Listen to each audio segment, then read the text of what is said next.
उत्तराखंड के एक दूर दराज पहाड़ी इलाके में घने जंगलों के बीच एक पुराना ईसाई आश्रम था। उसका नाम था सेंट ल्यूक रिट्रीट हाउस। ये जगह शहर से बहुत दूर थी। यहाँ मोबाइल नेटवर्क नहीं आता था और रात होते ही चारों तरफ ऐसी खामोशी फैल जाती थी कि अपनी ही सांसों की आवाज डराने लगती थी। आश्रम के बीचों बीच एक पुराना चर्च था और उसके ऊपर लटका हुआ एक भारी घंटा। स्थानीय लोग कहते थे कि वो घंटा पिछले 20 सालों से कभी नहीं बजा था और जिस दिन वो बजेगा किसी की मौत तय है। एक दिन वहां 22 साल की एक लड़की लाई गई। उसका नाम सारा था। कहने को वो ध्यान और सेवा के लिए आई थी, लेकिन उसकी आंखों में डर साफ दिखाई देता था। ऐसा लगता था जैसे वो किसी चीज से भागकर यहां आई हो। मदर क्लेयर, जो आश्रम की मुखिया थीं, ने बस इतना कहा कि ये लड़की अंदर से टूट चुकी है और इसे शांति की जरूरत है। पहली ही रात आश्रम की एक नन, सिस्टर जोसेफीन, नींद से घबरा कर उठ गई। उसे लगा जैसे कोई चर्च के अंदर चल रहा हो, जबकि नियम के अनुसार रात में चर्च बंद रहता था।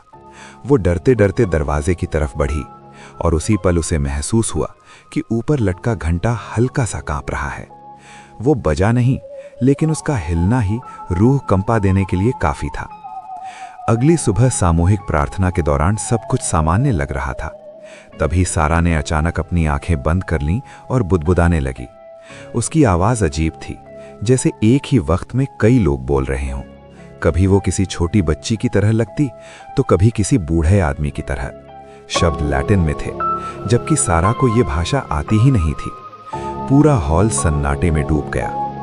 मदर क्लेयर को कुछ गड़बड़ लगी। उन्होंने पुराने रिकॉर्ड निकलवाए।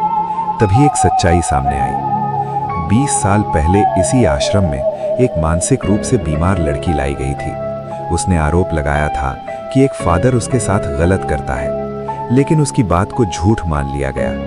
एक रात वो लड़की सीढ़ियों से गिर गई और उसकी मौत हो गई। मामला वहीं दबा दिया गया। उसी रात मदर क्लेयर ने सारा से सच पूछा। सारा टूटकर रो पड़ी। उसने बताया कि वो उसी मरी हुई लड़की की छोटी बहन है। वो यहाँ सच जानने आई थी, लेकिन आश्रम में आते ही उसे वही सपने आने लगे। सपनों में वो घंटा अपने आप बजने लगता था। उस रात तेज तूफान आया, बिजली चली गई और पूरा आश्रम अंधेरे में डूब गया। तभी अचानक चर्च का घंटा पूरी ताकत से बज उठा। उसकी आवाज पूरे जंगल में गूंजने लगी। सारा जमीन पर गिर पड़ी। उसकी आंखें पूरी तरह काली हो गईं और उसके मुंह से एक ठंडी आवाज निकली, अब कोई नहीं बचेगा। बाहर से फादर माइकल को बुलाया गया। रात 1 बजे चर्च के अंदर मुक्ति की प्रक्रिया शुरू हुई। मोमबत्तियां जली और प्रार्थनाएं गूंजने लगीं। जैसे ही पवित्र जल सारा पर पड़ा, घंटा और जोर से बजने लगा। उसी पल चर्च की पुरानी छत से एक भारी बीम टूटकर सीधे फादर माइकल पर गिर गई। वहीं उनकी मौत हो गई। सुबह सारा होश में आई। वो बिल्कुल सामान्य थी। उसने बस इतना कहा कि अब वो शांत है।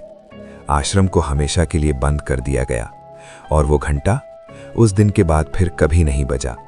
आज भी गांव वाले कहते हैं कि इंसाफ देर से मिलता है, लेकिन जब मिलता है तो भगवान भी बीच में नहीं आते।